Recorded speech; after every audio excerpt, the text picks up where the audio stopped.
कहते हैं दुनिया में मन सबसे शक्तिशाली चीज होती है। अगर किसी चीज को तुम पूरे मन से चाहो तो तुम उसे हासिल कर सकते हो। ये मैं नहीं कहता, ये सभी महापुरुषों का कहना है। लेकिन अगर ये सत्य है, ये सच है, तो जो हम अपने मन में चाहते हैं वो हमें हासिल क्यों नहीं होता। कोई भी इंसान अपने मन में दुख तो नहीं चाहेगा, लेकिन फिर भी वो दुखी रहता है। हर इंसान अपने मन से तो कामयाब होना चाहता है, पैसा कमाना चाहता है, लेकिन फिर भी वो कामयाब नहीं होता। भला ऐसा दुनिया में कौन इंसान होगा जो अपने मन में ये कहेगा कि मैं नाकामयाब रहूं या पैसा ना कमाऊं। सोचने वाली बात है। इसमें दो चीज़ें निकल के सामने आती है। या तो वो महापुरुष गलत थे जिन्होंने ये बात बोली कि मन से सोची हुई चीज़ हासिल हो जाती है, या फिर हमारे सोचने का तरीका ही गलत है। आज की जो कहानी मैं आपको सुनाने वाला हूँ, इसमें आपको एक ऐसा मंत्र मिलेगा। इसे समझने के बाद आपको एक ऐसा मंत्र पता चलेगा जिसे आप ये समझ पाएंगे कि अपने मन से कोई भी चीज़ को कैसे सोची जाती है, अपने मन में किसी चीज़ का बीज कैसे बोया जाता है। ये इस कहानी से आपको अच्छी तरह से समझ में आ जाएगा, और इससे आपको ये भी समझ में आ जाएगा कि लॉ ऑफ अट्रैक्शन कैसे काम करता है। कहानी छोटी सी है लेकिन बात बहुत गहरी है। इससे पहले कि आप इस कहानी में खो जाएं, चैनल को सब्सक्राइब जरूर कर लें। तो चलिए शुरू करते हैं। एक बार की बात है, एक आदमी ने जीवन में बहुत दुख थे।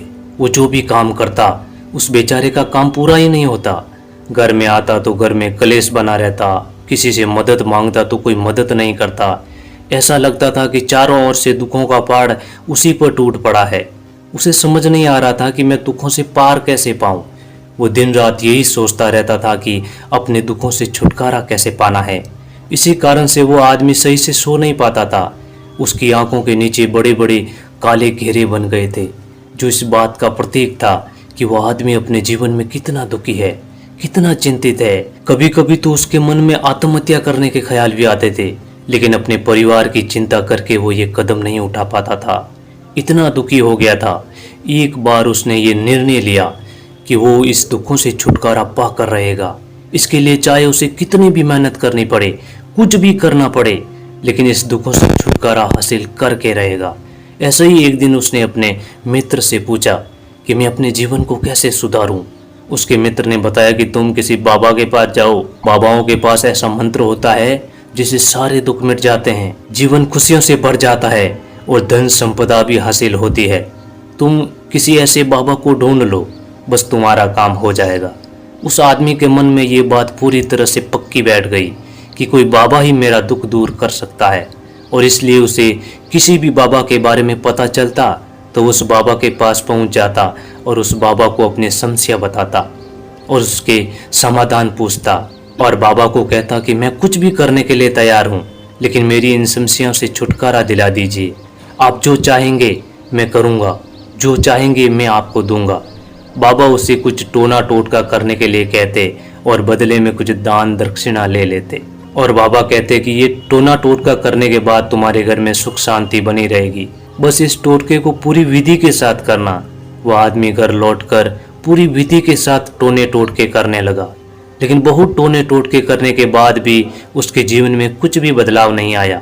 उसका जीवन और ज़्यादा दुखी हो गया। जो भी बाबा उसे टोना टोटका करने कहता वो उससे कुछ दान दक्षिणा लेता, जिससे उसका धन भी धीरे धीरे खत्म हो रहा था। इससे उसके जीवन में दुख और ज़्यादा बढ़ गए। तब उसे लगा कि बाबाओं के पास जाने से तो मेरे जीवन में और ज़्यादा दुख आ रहे हैं, तो अब मुझे क्या करना चाहिए? बाबाओं के पास जाऊं या ना जाऊं? उसे किसी ने बताया कि तुम अपने घर में किसी पंडित को बुलाकर हवन करवा लो। हवन होगा, घर शुद्ध होगा, कोई भी बुरी ऊर्जा होगी तो घर से बाहर चली जाएगी। किसी पंडित को बुलाकर पूरी विधि विधान से मंत्रोच्चारण कराओ और हवन कराओ, जिससे घर में सुख शांति आ जाए। उस आदमी के मन में अब ये बात बैठ गई कि उसने एक पंडित को अपने घर बुलाकर हवन करवा दिया। हवन अच्छी तरह से संपन्न हुआ। बदले में पंडित ने भी अच्छी दान दक्षिणा ली और उसके बाद वहां से विदा हो गए। लेकिन कुछ दिनों बाद उस आदमी को महसूस हुआ कि उसके जीवन में अभी भी कोई बदलाव नहीं आया है। वह आदमी पूरी तरह से दुखी हो गया और ज़्यादा परेशान हो गया। अब तो उसे लगने लगा कि मेरे जीवन में दुख कभी ख़त्म ही नहीं होंगे, और ये सोच सोच कर उस आदमी का बुरा हाल हो गया था। फिर एक दिन उसे अपने मित्र से एक ऐसे बाबा के बारे में पता चला जो समाधान बताने के लिए कोई दान दक्षिणा नहीं लेते थे। उस आदमी को लगा कि बाबा दूसरे बाबाओं की तरह नहीं होंगे, क्योंकि वो दान दक्षिणा तो नहीं ले रहे हैं। अगर दान दक्षिणा ही नहीं लेते तो जरूर कोई सिद्ध बाबा होगा, और ये सोचकर उस बाबा के पास पहुंच जाता है। वो आदमी वहां पहुंचता है तो वो बाबा ध्यान में बैठे थे। ये देखकर वह आदमी वहीं पर चुपचाप बैठकर ध्यान से बाहर आने का इंतजार करने लगा। थोड़ी देर बाद बाबा ने आंखें खोली तो सामने एक दुखी और परेशान युवक को बैठे देखा। उसकी आंखों के नीचे काले घेरे देखते ही समझ गया कि वह आदमी अपने जीवन में कितना परेशान है। उसे संबोधित करते हुए बाबा ने पूछा कि बच्चा, क्या चाहते हो? बाबा के पास क्या लेने आए हो? उस आदमी ने कहा कि बाबा, मैं अपने जीवन में बहुत परेशान हूँ। मैं अपने दुखों को दूर करने के लिए बहुत सारे रास्ते अपनाए, हर वो तरकीब करके देखी जो किसी बाबा ने मुझे बताई, और वो काम किया जो किसी ने करवाने को कहा, लेकिन मेरे जीवन में दुखों में कोई कमी नहीं आई। बाबा, इसके विपरीत मेरे जीवन में दुखों में बढ़ोतरी हो गई। मुझे समझ नहीं आ रहा है कि मैं क्या करूं। कभी कभी तो मैं आत्महत्या करने की सोचता हूं, लेकिन अपने परिवार की सोच कर ये कदम नहीं उठा पाता हूं। मैंने आपके बारे में बहुत सुना है बाबा, मैं बहुत उम्मीद लेकर आया हूं। कृपया करके मुझे कोई ऐसा मार्ग, ऐसा मंत्र बता दीजिए जिससे मुझे अपने दुखों से छुटकारा मिल जाए। मैं अपने दुखों से छुटकारा पाने के लिए कुछ भी करने को तैयार हूँ। आप मुझे कोई भी रास्ता बताए, चाहे वो रास्ता कितना भी कठिन क्यों ना हो, मैं उसको पार करके रहूँगा। बाबा ने महसूस किया कि वो आदमी सच में बहुत परेशान है। बाबा ने उसकी बात सुनकर कहा कि बच्चा, दुखों को दूर करने के लिए मंत्र ऐसे ही नहीं मिलते। मंत्र पाने के लिए कुछ करना पड़ता है। तुम कुछ कर सकते हो। ये सुनकर पहले तो उस आदमी ने सोचा कि ये बाबा भी मुझसे दान दक्षिणा ही मांगेंगे, लेकिन कोई और रास्ता ना पाकर उस आदमी ने कहा कि बाबा, मैं आपको जितना दान चाहिए दूंगा, लेकिन आप मुझे कोई ऐसा सच्चा मंत्र बता दीजिए जिसे मेरा दुख दूर होना चाहिए, वो मंत्र पूरा होना चाहिए, उसका फल मुझे मिलना चाहिए। इसके बाद मैं आपको जो भी दान दक्षिणा आप चाहते हो मैं दे दूंगा। बाबा ने कहा कि दान दक्षिणा तो बहुत छोटी चीज़ है, मुझे वो नहीं चाहिए। इस पर उस आदमी ने सोच विचार करके बोला, तो बाबा, मैं अंगारों पर चलने के लिए तैयार हूँ, आप मुझे बस आज्ञा दीजिए। बाबा ने कहा कि अंगारों पर चलने वाली छोटी चीज़ मैं तुमसे नहीं करवाने वाला। मैं तुमसे जो करवाने वाला हूँ वो बहुत कठिन मंत्र है, उसे पूरा कर पाओगे? आदमी ने कहा कि बाबा, आप मुझे बताइए तो सही, मुझे करना क्या होगा? मैं कुछ भी करने के लिए तैयार हूँ।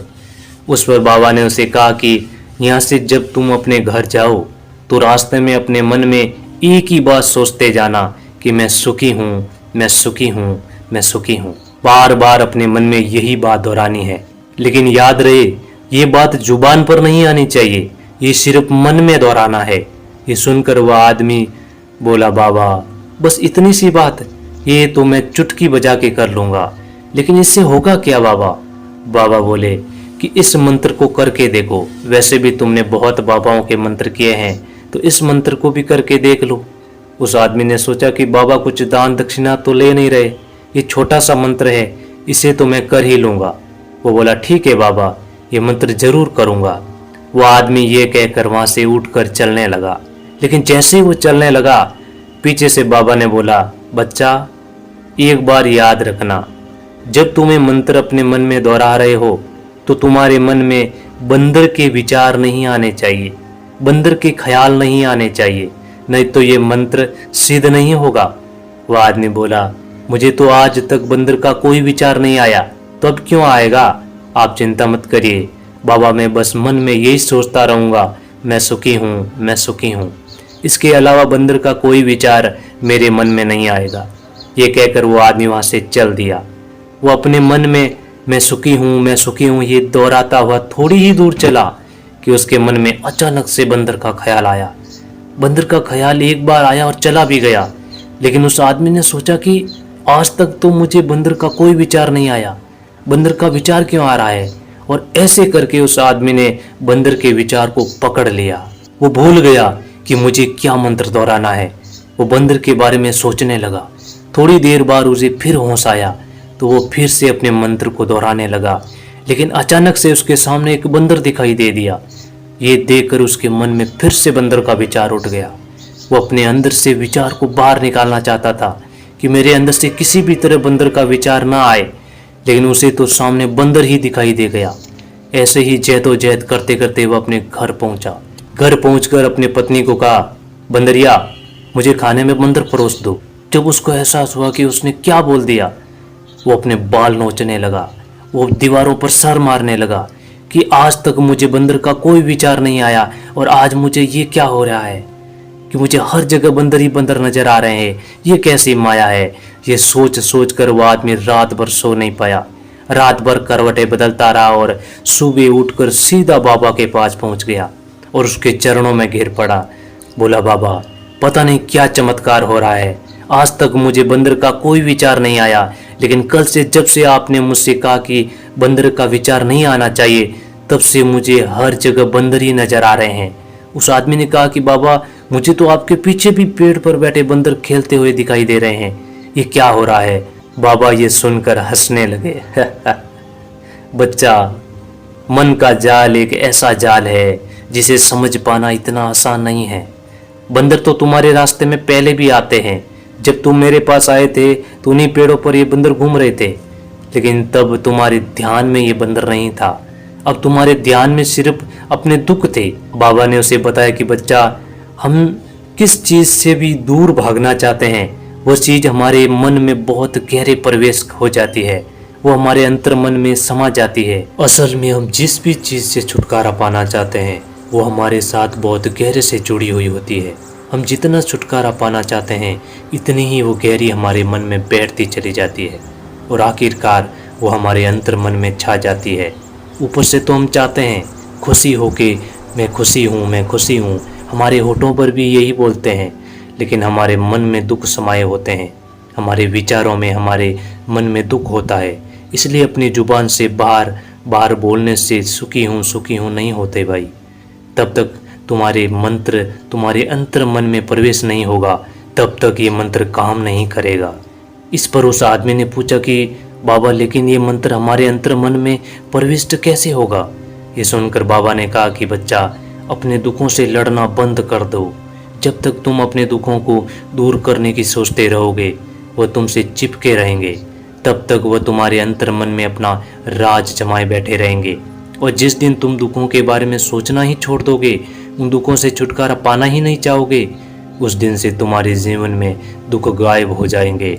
क्योंकि किसी भी चीज़ से छुटकारा पाने के लिए हमें उस चीज़ के बारे में सोचना पड़ता है, और हम जितना ही उस चीज़ के बारे में सोचते हैं उतनी ही गहरी हमारे मन में प्रवेश करती चली जाती है। हम अधिकतर समय दुखों के बारे में सोचते रहते हैं। वो दुख हमारे अंतर मन में प्रविष्ट हो जाते हैं और हमें एहसास भी नहीं होता। इसलिए तुम दुखों से छुटकारा पाना चाहते हो, उन दुखों से छुटकारा पाने के बारे में सोचना छोड़ दो। दुखों से छुटकारा अपने आप मिल जाएगा। अक्सर आदमी धूम्रपान छोड़ना चाहता है, शराब छोड़ना चाहता है, लेकिन जब शाम को वो लौटता है तो नशे में चूर होता है। ऐसा क्यों होता है कि जो हम सोच रहे हैं वो पूरा ही नहीं हो पा रहा है। असल में हम उस चीज़ को बहुत ज़्यादा तवज्जो दे रहे हैं, उस चीज़ को बहुत ज़्यादा अहमियत दे रहे हैं, तो उसकी इम्पोर्टेंसी यानी कि उसकी विशेषता को हम बढ़ा देते हैं। हमारा मन उस चीज़ के बारे में जितना ज़्यादा सोचेगा, शराब या धूम्रपान छोड़ने के बारे में जितना ज़्यादा सोचेंगे, हमारा मन उतना ही उस चीज़ के पीछे भागेगा।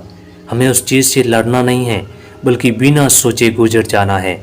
और अगर इस मंत्र को हम समझ लेते हैं तो हम अपने जीवन में जो भी चाहते हैं वो अपने अंतर मन में डाल सकते हैं। और एक बार लक्ष्य हमारे अंतर मन में बैठ जाए, उसे पाने में कोई समस्या नहीं आएगी। अपने जीवन में हर कोई वो कामयाब हो सकता है जो अपने लक्ष्य को अपने अंतर मन में डाल दे। तो दोस्तों, कैसी लगी आपको ये कहानी हमें कमेंट सेक्शन में ज़रूर बताना। अच्छी लगी हो तो चैनल को सब्सक्राइब करना ना भूलें। मिलते हैं अगली कहानी में, तब तक के लिए अपना ख्याल रखें।